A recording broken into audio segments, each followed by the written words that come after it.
આજે રાત્રિ જ્યાં બેઠેલા છે, દેવનો આત્મા તમારા આત્મા સાથે વાત કરે. આજે રાત્રિ એટલો મોટો ખર્ચ કર્યો છે તો સેંકડો લોકો બચી જાય એના માટે આ મંડળીએ ખર્ચ કરેલો છે. મહિલા મંડળે ખર્ચ કરેલો છે, જુવાનોએ ખર્ચ કરેલો છે, પરિવારોએ ખર્ચ કરેલો છે કે આજે રાત્રિ આ મેદાનમાં આપણો બચાવ થાય.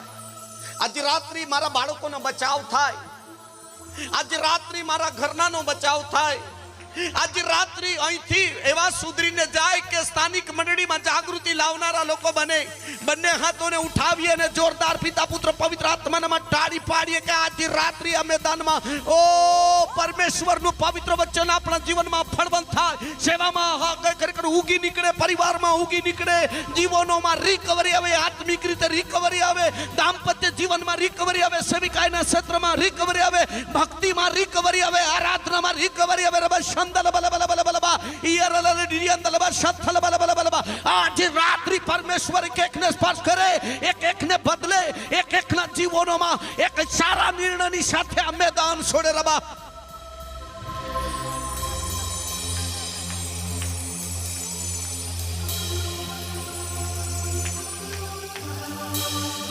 આંખોને બંધ રાખો.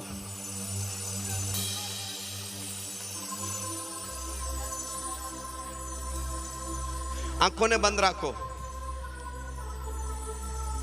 કેટલીક બહેનોને હું રડતા જોઈ રહેલો છું, રડતા. અને એ બહેનો ઘરની અંદરના ત્રાસના લીધે રડી રહેલી છે. એ બહેનો હાથ ઊંચા કરે કે હું ઘરમાં એક તકલીફ છે, મને કોને કહું? દુઃખ નથી, બીમારી નથી, પીડા નથી, પણ આત્મિક વેદનાના લીધે રડી રહી છું હું. એક વ્યક્તિ પણ જેટલી બહેનોના હાથ છે એટલા ઉભા થઈ જાઓ બહેનો, જલ્દી ઉભા થઈ જાઓ બહેનો. આજ રાત્રિ એક અદ્ભુત છુટકારા કરવા જઈ રહેલો છે પરમેશ્વર. આગળ આ પાછળ બેઠેલા મારા ભાઈઓ, પરમેશ્વર તમારા દાંપત્ય જીવનને સુખી કરવા માંગે છે.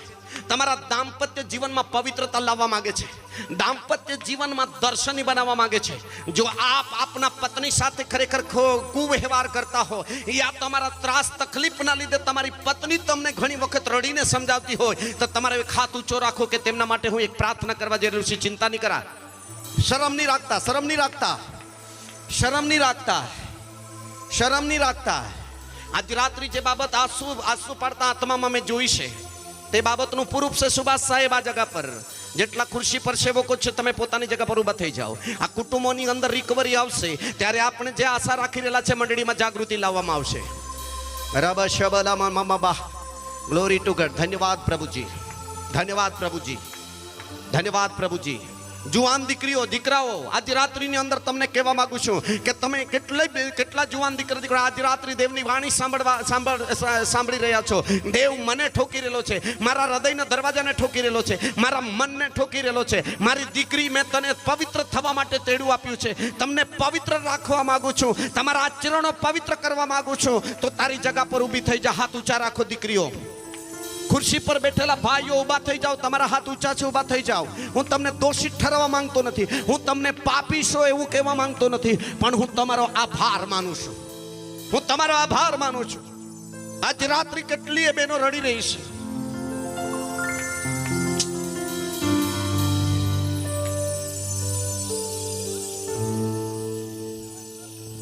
ભાઈઓ, કઠણ મન કરતા નહીં, દિલથી કહું છું, હું તમારો ભાઈ છું. હું તમને પ્રાર્થનાની મદદ કરવા જઈ રહેલો છું. આજે રાત્રિ લોકો જોઈ લેશે, એ યુદ્ધમાં નહીં રહો. દેવને આધીન થઈ જાઓ ને શેતાનનો સામનો કરો. દેવને આધીન થઈ જાઓ, શેતાનનો સામનો કરો. તમે એ બાબત પાઉલ ઘડપણની અંદર એમ કહેતો તો, જે કરવા માંગુ છું તે કરતો નથી, નહીં કરવા માંગુ તે હું કર્યા કરેલો છું. જો પ્રભુના આગમનના ચિહ્નો દેખાડેલા છે, છતાં પણ આવી બધી બાબતો થઈ રહેલી છે આપણા ઘરમાં, આવી બધી બાબતો થઈ રહેલી છે આપણા પરિવારમાં, આવી બધી બાબતો થઈ રહેલી છે દેવની મંડળીમાં, આવી બધી બાબતો થઈ રહેલી છે દેવના સમાજમાં. તો ખરેખર મારી બહેનો, ખુરશી પરની બહેનો, તમારા જેટલાના હાથ ઊંચા છે, નીચે બેઠેલી બહેનો જેટલાના હાથ ઊંચા છે, પોતાની જગ્યા પર ઊભા થઈ જાઓ. દેવ તમારા જીવનોમાં આત્મિક સાજાપણું લાવવા માંગી રહેલો છે. પહેલા ઊભા થઈ જાઓ. જેટલાના હાથ ઊંચા છે, ઊભા થઈ જાઓ.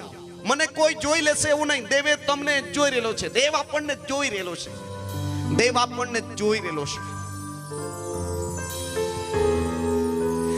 મંડળીઓમાં પવિત્ર જીવન જીવવાનું પગલું ભરો. મંડળીઓમાં શુદ્ધ આચરણો રાખવાનું પગલું ભરો. પરિવારને સાક્ષી બહુ સારી લોકો હાથે લોકો વાંચે, પરિવાર વિશે વાતો કરે, આપણા સંતાનો વિશે વાતો કરે, મંડળીની સેવાઓ વિશે વાતો કરે અને એ દ્વારા દેવને મહિમા મળે. આજે દેવના સેવકો તમારા માટે પ્રાર્થના કરવા જઈ રહેલા છે. આજે દેવના સેવકો તમારા માટે મધ્યસ્થી કરવા જઈ રહેલા છે. હાલેલુયા, ઓ હાલેલુયા. બાકીના બેઠેલા પ્રાર્થના કરો. વચનમાં લખવામાં છે કે દેવના સેવકો તમે રડો ને પોક મૂકો, આંસુ સહિત એમને છોડાવો, આંસુ સહિત એમને બચાવો. ઓ દેવની મધ્યસ્થી કરનારા દેવના સેવકો, તમારી પ્રાર્થનાઓ દ્વારા લોકોને બચાવવામાં આવે. બેઠેલા દીકરા દીકરીઓ, તમારી પ્રાર્થનાઓ દ્વારા બચાવવામાં આવે. વચનમાં લખવામાં છે કે યરૂશાલેમની દીકરીઓ, તમે ઈશુના બલિદાનના માટે નહીં રડો, પણ તમે તમારા માટે, તમારા સંતાનોના માટે રડો. ઓ તમારી કલીસિયા માટે રડો. ઓ જે સેવા હોલવાઈ ગઈ છે, આજે ખરેખર હું ખાલી વ્યક્તિ તરીકે એક મારું પાત્ર ભર્યું નથી, ખાલી પાત્ર રહેલો છું. મારામાં વરદાનો ભરી દે પ્રભુ, મને પવિત્ર આત્મા દે પ્રભુ, મને અન્ય ભાષાથી ભરી દે પ્રભુ, મને તારું સામર્થ્ય દે પ્રભુ. મને ભરાઈને તારી સેવા કરવાની છે, મારે ભરાઈને તારી આરાધના કરવાની છે, મારે ભરાઈને તારી સ્તુતિ કરવાની છે. ઓ જોરદાર પિતા પુત્ર પવિત્ર આત્માના તાળી પાડી આદર કરીએ. આજે રાત્રિ આત્માથી ભરેલા પરિવાર, આત્માથી ભરેલા આરાધકો, આત્માથી ભરેલા વાજિંત્ર વગાડનારાઓ, આત્માથી ભરેલી કમિટી બોડી, આત્માથી ભરેલા દેવના સેવકો, આત્માથી ભરેલા જુવાનો, ઈશુના નામમાં રબા શમદાલાબાલાબાલાબા. હું તમને કહેવા માંગુ છું કે દેવની મંડળી જીવતી થઈ જશે. ઓ ખરેખર અદ્ભુત સેવાઓની અંદર જાગૃતિ લાવનાર, બંધનોને તોડનાર, લોકોને બચાવનાર. ઓ હાલેલુયા, હાલેલુયા. જોરદાર તાળી પાડીને પવિત્ર દેવને ઊંચો કરીએ. આજે રાત્રિ મોટો બચાવ થઈ રહેલો છે. આજે રાત્રિ મોટો બચાવ થઈ રહેલો છે.